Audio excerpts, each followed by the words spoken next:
Good evening and happy 2018 everyone. My channel and my gaming hobby have seen remarkable growth, and I have you to thank for that, with all the engagement and discussion that I've had with you over the past year in the comments section. My relationship with Star Trek Adventures has really developed. Me and that game clicked pretty much the moment I began reading it, and I hope that I've been able to share some of my understanding of that game with you. But here's what this video is really about. There are things in the gaming hobby that I don't necessarily gel with, but also I find myself having a hard time understanding sort of what's at the root of these things. And yes, this video is a question to you, but it's also a little bit of my alternate perspective of why these things have never really come up for me and why I look at things a little bit differently. So if you're interested in that, let's look at 4 things that blow past the CGA.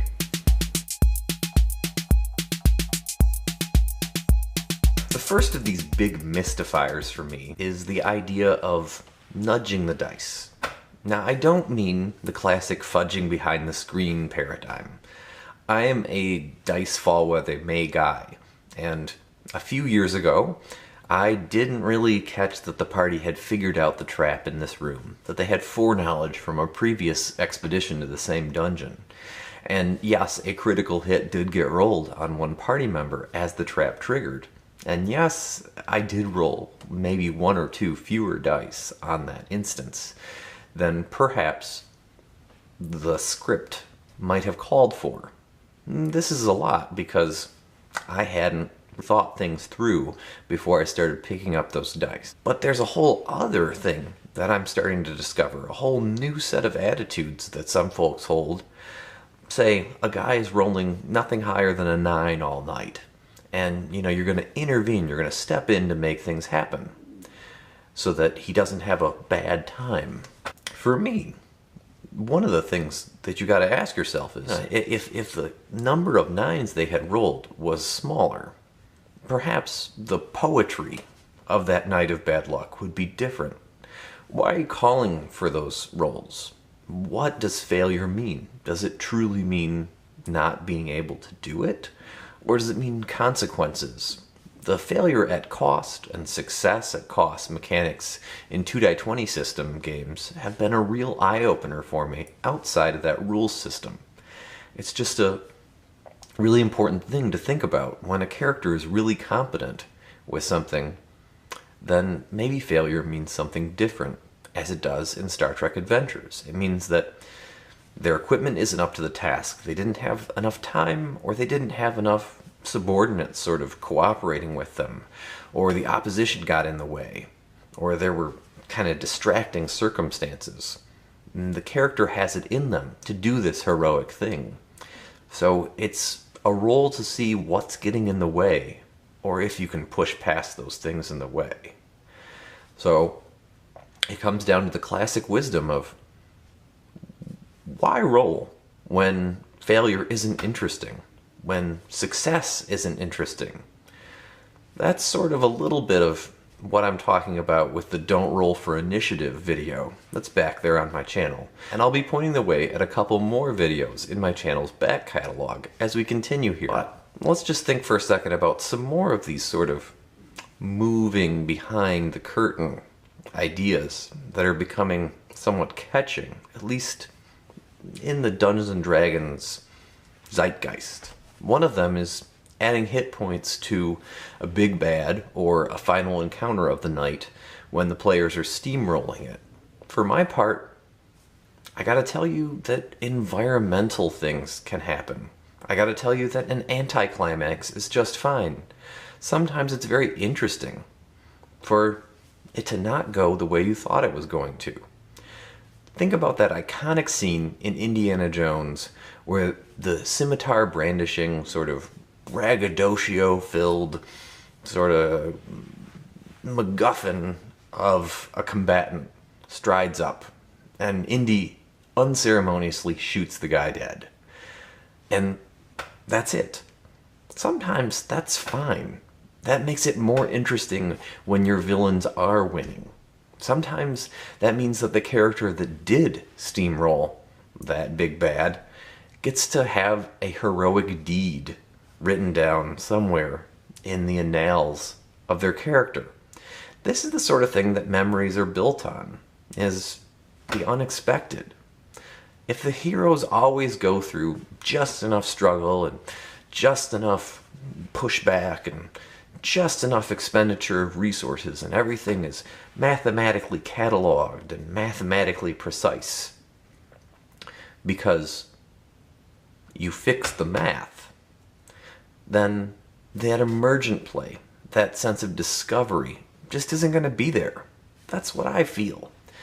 Now, I think that maybe this is sort of a short of time thing, or this is an idea that new folks, need to be shown the very best of the hobby. And story is where it's at.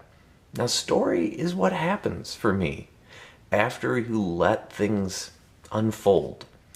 And even though these games from my childhood, like Rolemaster and GURPS and Dungeons and Dragons and Hackmaster, don't necessarily have fiction in mind besides, some very far back Appendix N stuff.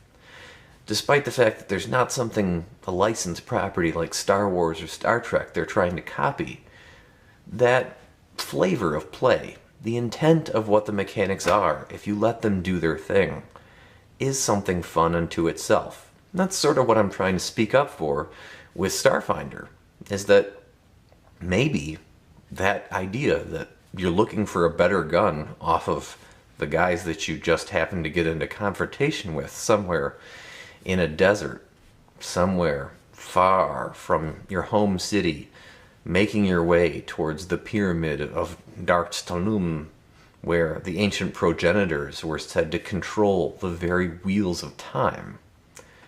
Well, if you find a really good shotgun on those guys, that's an interesting twist in the story, and it's the sort of thing that Starfinder's rules have the ability to describe. Now, of course, I do imagine certain scenes and certain encounters, certain battles, and I try and set up the stat lines and the equipment and the powers of the opposition in a way that will make them formidable. But when it doesn't work out that way, I give the players credit for their cleverness or their badassery. And that's fine with me. And if it really feels like if something was a dud, I feel that it's in me to admit that it's sort of my failure. If I have to cheat to make the game fun, that means that I need to up my game. That's just the way I see it, personally. That's why dice fudging and adding hit points on the fly after the fact is something that blows by me. So let's move on to the next one here. Sometimes when you're starting a campaign, there's a bit of trepidation with the very new folks or with groups that are getting to know each other. Maybe you have some folks that are very much dramaturgists. They're really into role-playing. They like to be expressive and feel the emotions of their characters. And maybe there's a guy who's not quite at home with that. And maybe those same folks that are really into the drama stuff might not be so interested in sort of the gritty detail that sometimes I like to get into. Once I was playing a cleric in Adventure League, and I went off on a little scouting mission with the rogue. I casted light on a rock. I ripped off a piece of my tabard and I wrapped that rock so that it could be covered up, and I sent him through the doorway. We threw the rock into this room to scout it, and then we crawled along the floor to create a minimum of shadow, and we felt about in the dimness of this light, and we made sure that there was nothing creeping and crawling in the room. We were a little spooked because there were rats, not the kind you fight.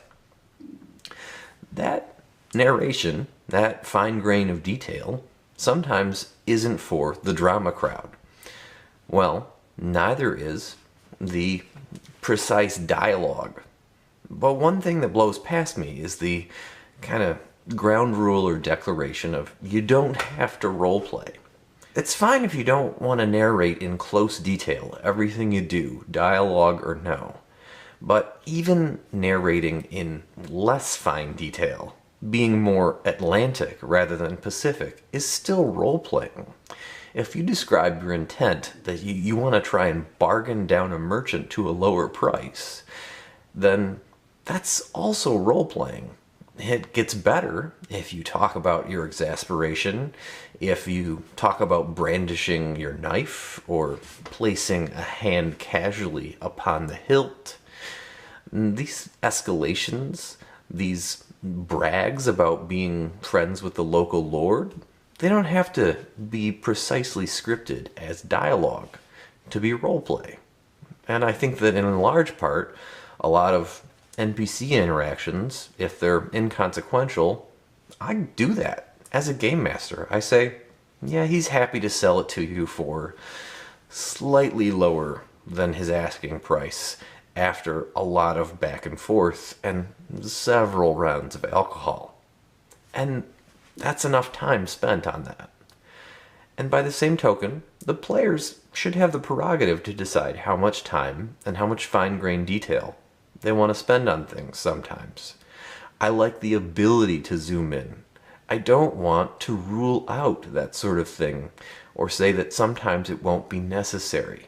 Say you're brewing a potion that will allow you to sort of walk the life of a prince of the realm. And maybe you won't be a doppelganger, but you will have everything in you from his skill set. Now, how do you do that? What ingredients do you gather? How do you prompt him to give forth the essence of his understanding and skill? How? What cauldron do you use? Which magic verses do you recite?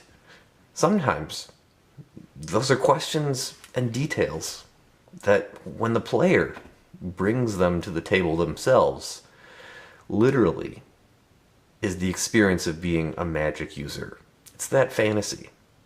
So I don't want to say you don't have to do these things. I want to say you're welcome to do these things when you feel ready or when the moment calls for it. So the third thing that really blows past me is a common complaint that something in the game can break the setting. If the setting is the way it is described, then the setting works. For example, if there's dominate person, if there's charm magic, if there are suggestion spells, and folks have these available to them, why is it that there aren't armies of zombie slaves, obeying every automaton's command? Well, it's because discretion, self-motivation, liberty are somehow more powerful. They're somehow more useful. Or perhaps the imperative to just do the right thing and set people free, to cast dispel magic on those people who are feeling the yoke of an evil mage is an imperative that people are called to by their own conscience, and that these forces are at least in balance enough to bring about the world that you see in front of you. I've got a video a little ways back on my channel about cantrips that, create water could somehow break the game by making every desert into a beautiful, blooming wonderland. Well, what about the genies of the elemental realm of water? Don't you think they would have something to say about their habitat being depleted? Do you think they might become just the least bit angry? You think maybe the connection between the elemental realm of water and the material could get sort of out of whack, and maybe that spell would stop functioning, start summoning the wrong water, slime instead of water perhaps, or ooze.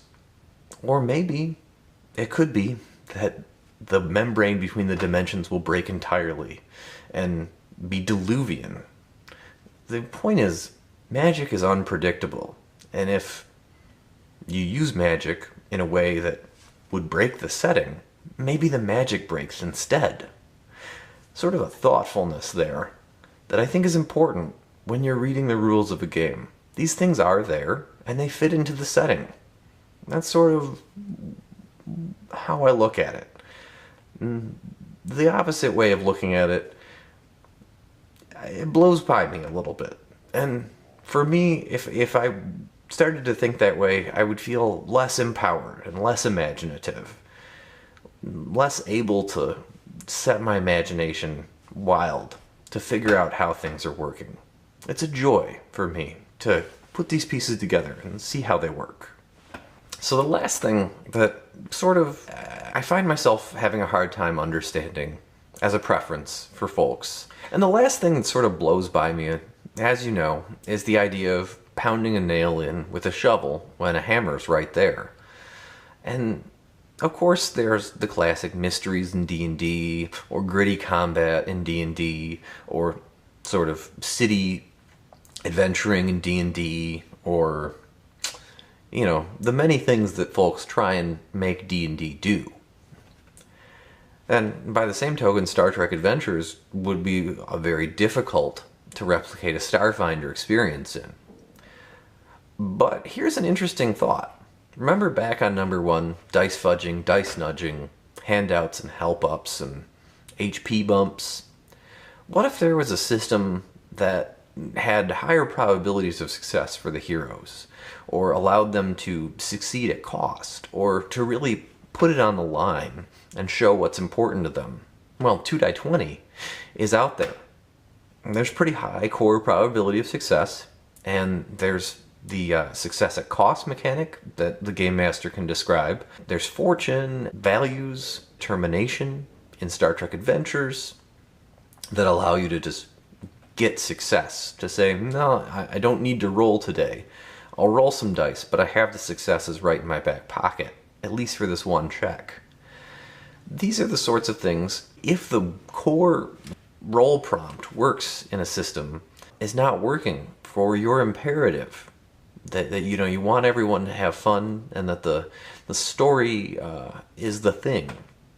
There are systems out there nowadays that are opening the doors to that. And 7th Sea, 2nd edition, which is a sort of a narrative game where the player characters will always succeed because they are the heroes of their tale. So you're rolling for sort of the differences and the wrinkles in the story. That's a game that I want to cover here on the channel. Maybe that's a tool for the sorts of folks that might be tempted to move the needle. After all, we have new tools.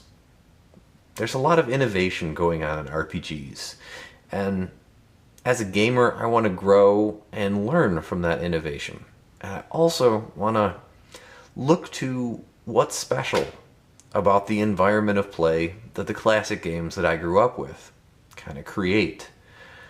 Rolemaster is on my mind lately, and I want to kind of look at Starfinder and see what sort of emergent play is there.